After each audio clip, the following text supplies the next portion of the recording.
Well, obviously, I think of the hands-on part of the museum, because I think that's the most important thing, is that these children don't just have the opportunity to look at something through glass. They can actually feel it and touch it and try it on. And I think absolutely allowing a child to hold a tool from an Iroquois Indian that could be as old as 8,000 years old, and to know that an actual Native American used it and carved it, I think that's invaluable, to be able to hold it in your hands. And you can't necessarily do that at a traditional museum or from a book. So I can see that it sparks children's imaginations, and that's a wonderful thing. And what do you do with Shopping Trip? I set it up so it's all hands-on. So the children, and that's the one example of where the children really have to troubleshoot. Because a lot of times when you're working with electricity and circuits and wires, they don't work the first time. And no matter how skilled you are, they don't work the first time. So you really have to troubleshoot. And that's an example of the kids having to work with partners and find solutions. And I would say that we provide a safe, easy, affordable way to enrich the lives of children in our community. About their topic and being able to present it and manage the children and their time. There are always things that engage the learner. Even in that information giving part of the presentation, there's always someone coming up and putting the hat on that the beekeeper has and using the smoker.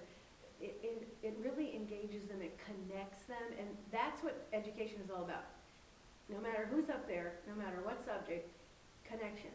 If the connection's not made, you're not going to learn. And over again, when I look at these children and I see them watching and listening and just like being sponges for this information, you see that connection in their eyes and you see the aha moments. So there's that, I've always felt that true discipline is freedom to learn. And you have to be free of everything going around here so that you can focus. And they give the children that discipline and that freedom to learn in that experience. There was one other thing, though, that they don't exist in my room at other times, but you know something's going on that's good because everyone is engaged. Yeah, absolutely. Yeah. And I know that the kids really not only love it, but get so much out of it. It's something that I don't have the resources to do, because you come with just suitcases and suitcases full of manipulatives that I know that I just don't have access to. And you also come with the expertise of how to use those manipulatives, and it's just, boom, you come in, you set up, and it's perfect. It just works. So, you're the pack here. Well, one thing that I need to commend the Scotia Glenville teachers is that they reached out to teachers saying, what do you need from us? How can we support you? We know that you are facing this new curriculum. We know that it's rigorous. We know it's demanding. How can we support you? That was one of the most wonderful things that I could have heard.